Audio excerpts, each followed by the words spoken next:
कृष्ण। अज्ञानतिमिरान्धस्य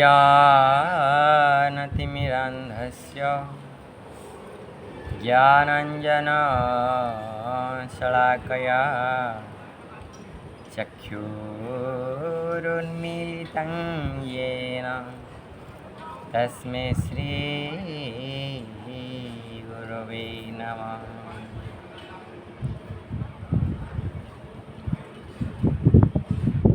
गुरवे गौरचन्द्राय राधिकाय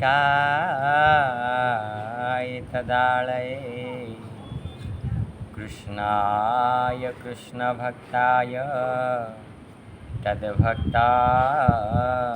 नमो नमः। कृष्णाय वासुदेवाय देवकी नन्दनाय च नन्दगोपकुमाराय गोविन्दाय नमो नमः। अस्माद्य गुरुपादपद्म जय ओम विष्णुपाद परमहंस परिव्राजकाचार्य अष्टोत्तरशत श्री श्रीमद्भक्ति कुंकुम आश्रम गोस्वामी शिल गुरु महाराजंकर अशोक अभय चरणारविंद के दास अधम की साष्टांग प्रणाम है एवं मेरे शिक्षा गुरु पाद पद्म श्रीपाद परम पूज्य पाद तिदंडी स्वामी भक्ति कुसुम शांत गोस्वामी महाराज के अशोक अभय चरणारविंद में ये दास अधम का अनंत कोटि साष्टांग प्रणाम एवं नितला पोस्ट भक्ति वैभव पुरी गोस्वामी महाराजंकर अशोक अभय चरणारविंद ये दास अधम के साष्टांग प्रणाम एवं नितला पोस्ट भक्ति गौरव वैखनाथ गोस्वामी महाराज के अशोक अभय चरणारविंद में ये दास अधम का अनंत कोटि साष्टांग प्रणाम एवं गौड़ीय वैष्णवर आचार्य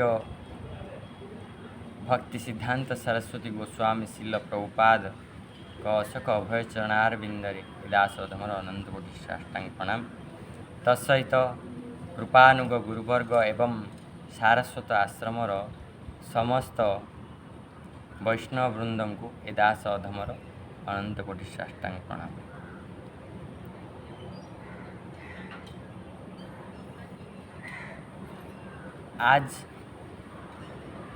आज के दिन में हमारे देश की गति और हमारे विश्व की गति ऐसा क्यों है, अधोगति क्यों हो रहा है, इसका कारण जानते हैं सभी। क्योंकि इसका वजह हम ही है और कोई नहीं। आज धरती माता का रोदन हमारे बोले तो ब्रह्मचारी वृंद और बाबा जी सारे देश के भारतवासी के उड़ीसावासी के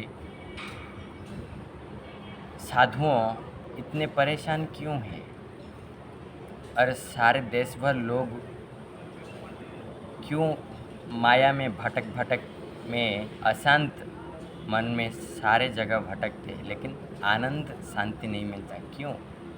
इसका कारण हम ही हैं। देखिए पुरातन ज़माने में सत्ययुग से चलता हुआ आ रहा जो सनातन धर्म है, जो भागवत धर्म है, वो धर्म आज डगमगा रहा है। क्यों डगमगा रहा है? इसका कारण हम ही हैं। थोड़ा गौर से सुनिए। आज हमारे धरित्री माता का रोना हमको बहुत पीड़ा देती है। तो हम कुछ नहीं कर पा रहे हैं। क्यों? हम अकेले से ये काम नहीं होगा। नवजागरण चाहिए, इसके लिए नवजागरण चाहिए। और हमारे हर एक हिंदू भाइयों के मेरा इतना प्रार्थना है कि उड़िया में एक कथा आता है, जयराज गुरु बोल के एक उड़िया साहित्य में आता है।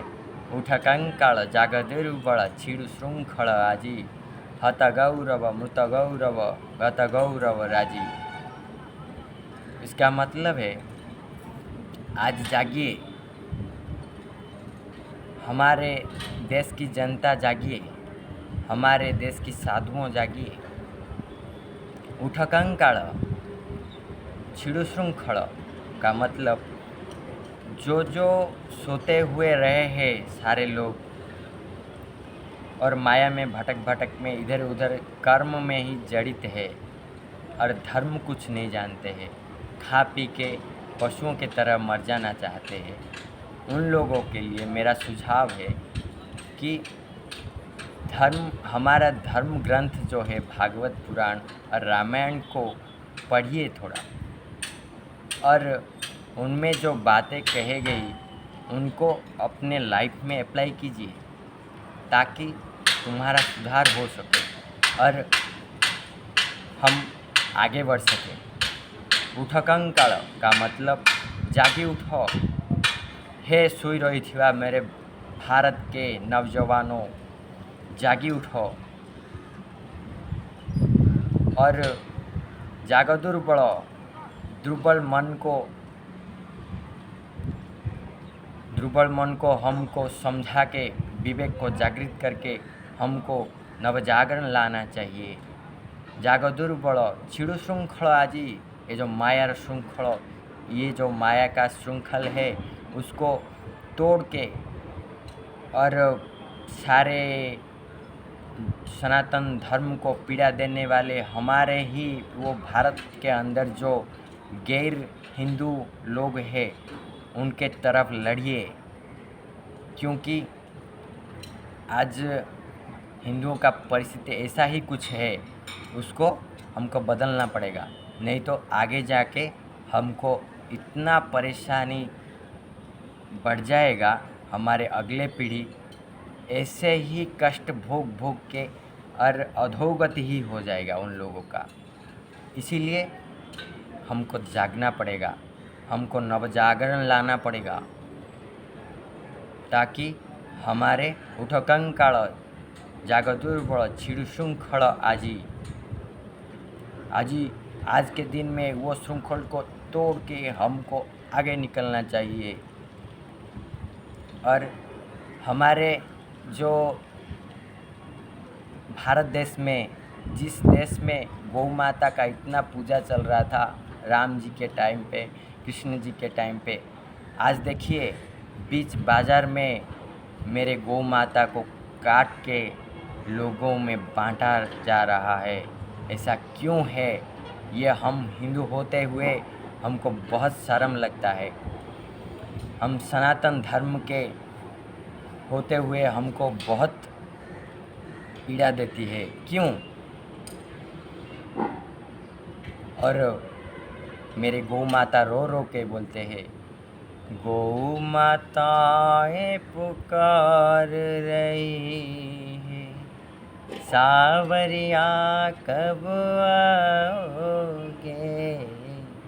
गौ माताएं पुकार रही है, सावरिया कब आओगे।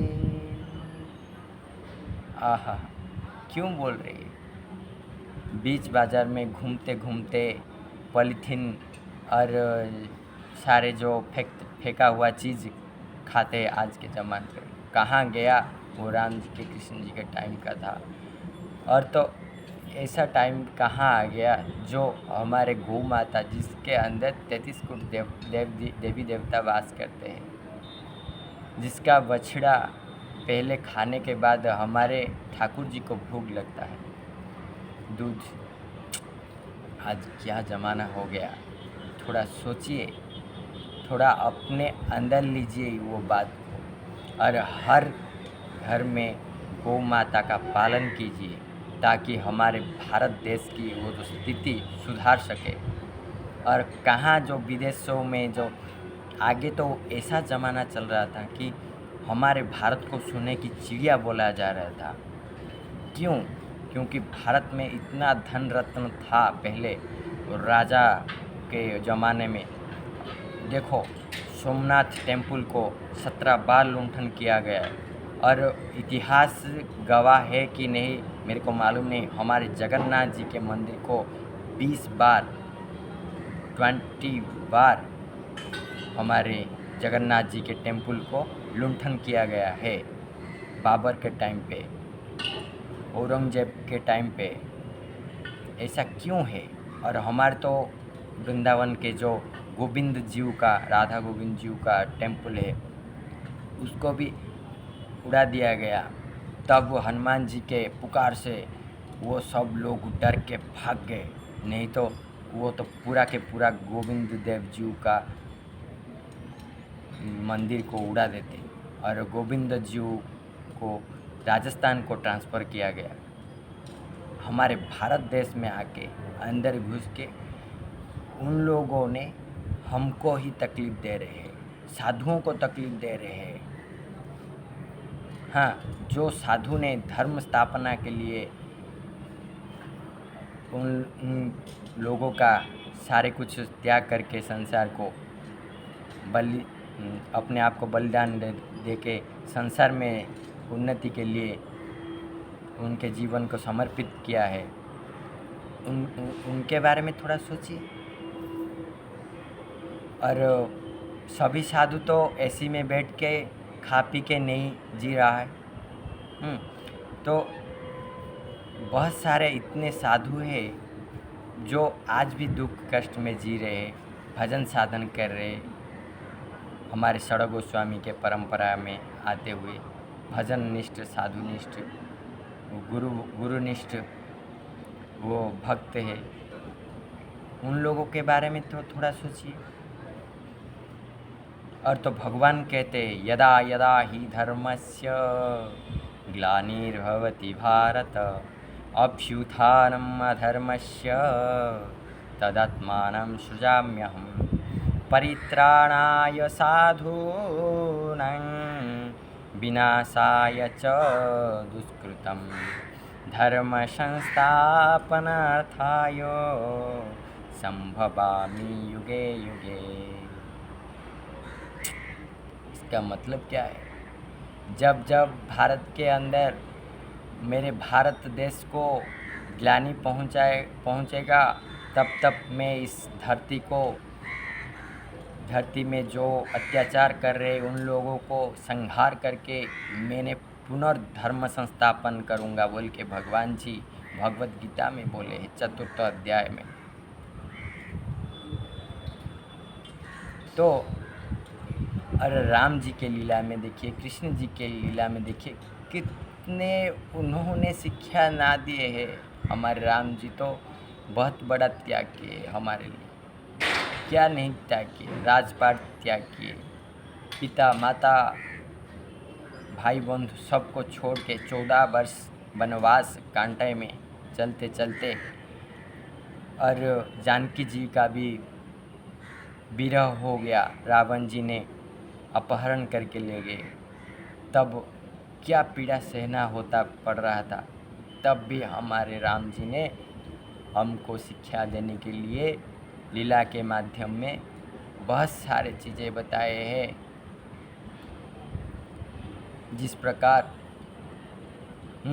हमारे राम जी ने साधुओं को इतने पीड़ा होते हुए भी अनेक साधुओं को परेशान से बचाने के लिए उन्होंने उन लोगों के पास गए हैं, सबरी माता के पास गए हैं, उनके ऊपर कृपा किए हैं।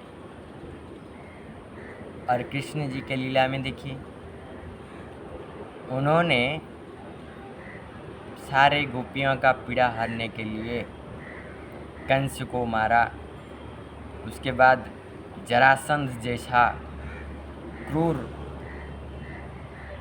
17 बार कृष्ण जी के साथ लड़ाई करके हुए जीत नहीं पाया, और उसने कृष्ण जी ने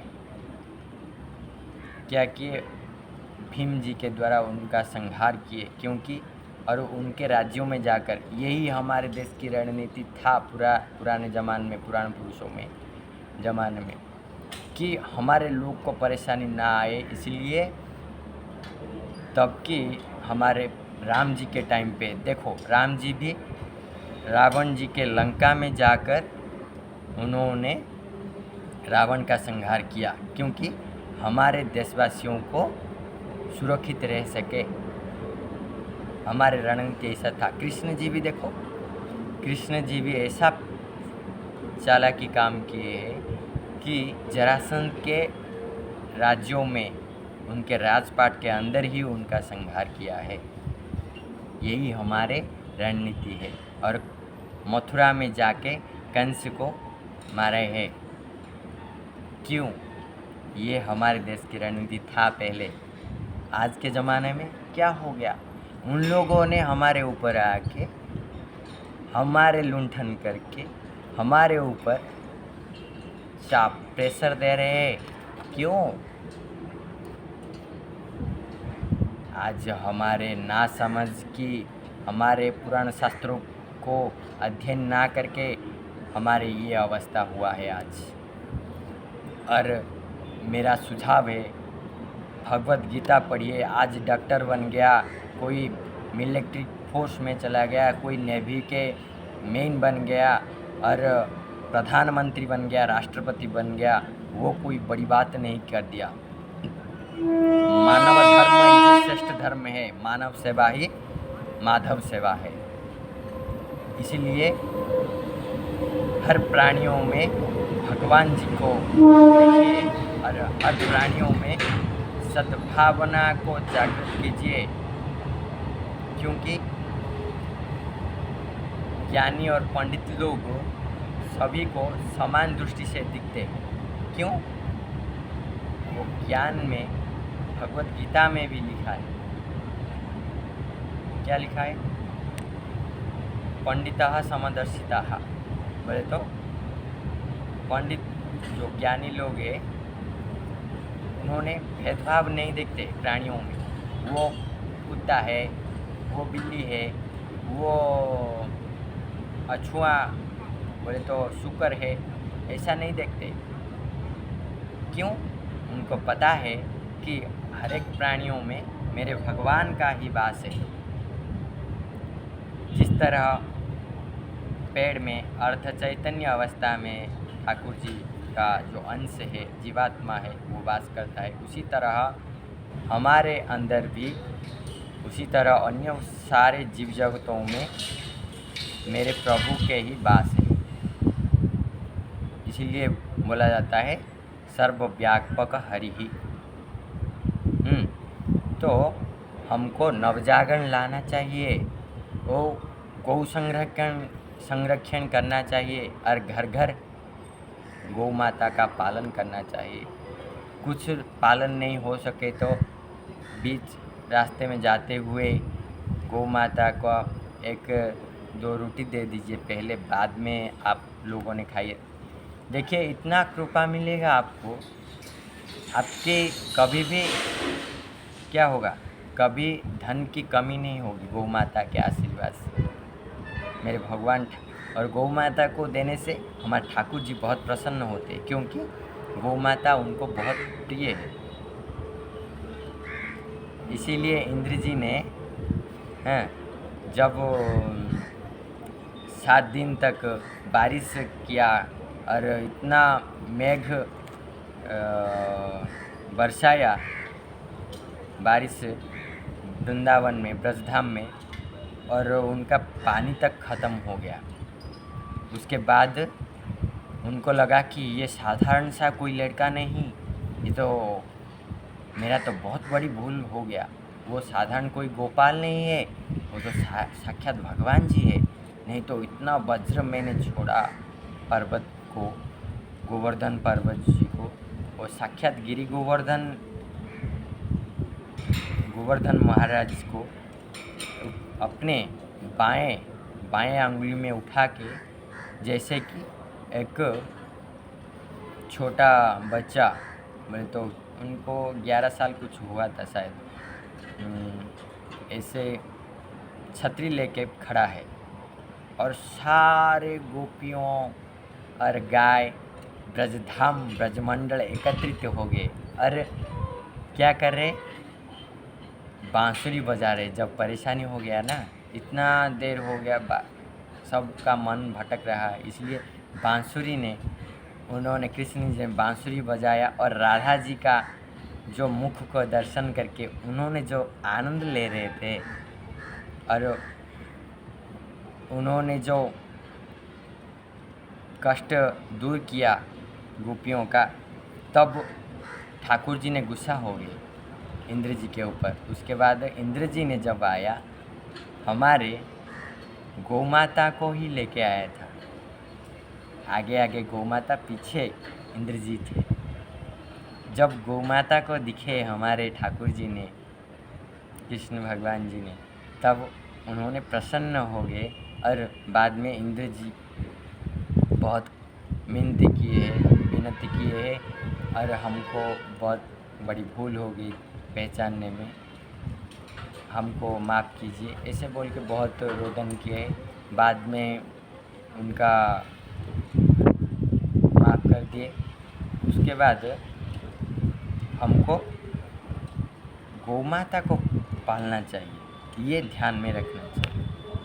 ओके, विशेष मैं और कुछ नहीं बोलता हूँ। नवजागरण लाना है, देशवासियों को जगाना है। आज मोदी जी ने स्वच्छ भारत की जो कुछ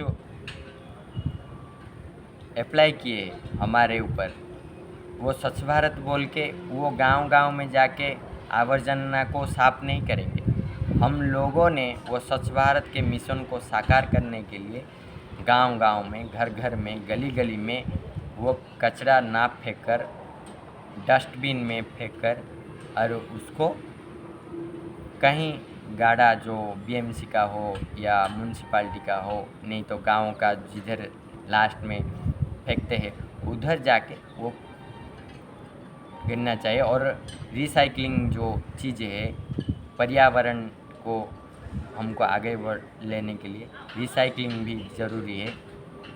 इसलिए परिवेश का सुरक्षा, परिवेश का संतुलन, हमारे धरित्री माँ को जो बूझ हो के हमारे जो पीड़ा दे रहे टेररिस्ट लोग हैं और बहुत सारे हमारे गैर हिंदू है जो हमारे हिंदू हो के भी और उन लोगों से पैसा लेके हमको ही उनके साथ लड़ा रहे, इतना बहुत क्रूर काम कर रहे, उन लोगों को हमको गोली से उड़ा देना चाहिए, क्योंकि वो ज़रूरत नहीं है, वो कुलांगार है, वो मातृभूमि के लिए अच्छा नहीं है, भारत माता के लिए। और एक उड़िया में कथा आता है, मातृभूमि मातृभाषा के मातृभूमि मातृभाषार ममता जा हृदय जनमी नहीं, ताकू जदि ज्ञानी गुणी रे गणिबा अज्ञानी रहिबे काहीं। बोले तो जिसको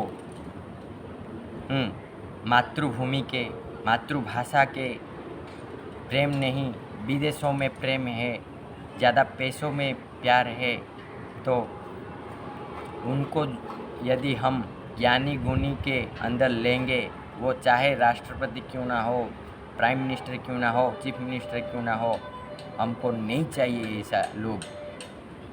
और हमको उन लोगों को ज्ञानी के अंदर नहीं गिनना चाहिए, वो लोग हमारे देश के लिए गद्दार है। लास्ट में इतना ही कहूँगा, मेरे विशेष अनुरोध रखिए। सच्ची में मेरा दिल, तब मेरे दिल को सुकून नहीं मिलेगा तब तक जब तक हमारे भारत माता, हमारे पृथ्वी माँ को शांति से नहीं बैठने देते जो सारे लोग, उनको समझाइए जितना होता है, और गौ माता की हत्या को बंद कीजिए। अपने घर घर में गौशाला बनाने की चेष्टा करें और हरिनाम लेने की चेष्टा करें, क्योंकि जीव जागो बुरा चांद बोले, कत निद्रा जाबो माया पिशाची खोले, एनेची औषधि माया नासिबार लागी, हरिनाम महामंत्र लह तुमी मागी। हे जीव जागो, आज जागने की टाइम है। जीव जागो बुरा चांद बोले, श्रीमन चैतन्य महाप्रभु बोल रहे हैं। जीव जागो बुरा चांद बोले, कत निद्रा जाबो माया पिशाची कुले। माया के घेर में कितने देर तक सो के मरोगे, सड़ोगे संसार के अंदर। भगवान जी का नाम लेके तुम, हरि नाम लेके तुम अपने भीतर को, अपने आप को पहचानो। हम कौन है, हम क्यों आए हैं इस धरती पे, हमारा कर्तव्य क्या है, वो सबको समझो। बाद में दुनिया को पहचानो, बाद में अन्य लोगों को पहचानो। वो माया का बंधन छोड़ाने के लिए हमारे ठाकुर जी का नाम ही पर्याप्त है। तुम इतना पाप नहीं कर सकोगे, इतने अच्छे मन से एक भगवान जी का नाम लो, राम जी का, कृष्ण जी का, और एक नाम में इतना पावर है, क्या कहना। वो नाम ही हमारे तारण का आधार है, वो संसार का आधार है, वो प्रेम का आधार है। अरे जीव जगतों में जो सब चल रहा है मेरे ठाकुर जी के ही इच्छा से चल रहा है। क्यों? हवा भी नहीं चलेगा, उनके बिना इच्छा से हवा भी नहीं चलेगा। इसलिए मेरा इतना ही आपको सुझाव है और अनुरोध है, विशेष अनुरोध है, गौ माता को सेवा कीजिए, अपने भागवत जी का पाठ कीजिए, पुराणों रामायण जी बोले तो रामायण और छोटे छोटे साधुओं का जो ग्रंथ है, टीका हुए इस्कॉन में मिलता है, गौड़ीय वैष्णव में मिलता है, और सारे देवालय में कहीं कहीं पे मिलता है। उनको पढ़िए, सीखिए, और मंदिर ना जाते होते हो तो मंदिर जाइए, साधुओं का शरण लीजिए, हरि गुरु वैष्णव का शरण मनुष्य का उद्धार का आधार है। इतना ही बोल के मैं वाणी को विश्राम देता हूँ। हरे कृष्णा।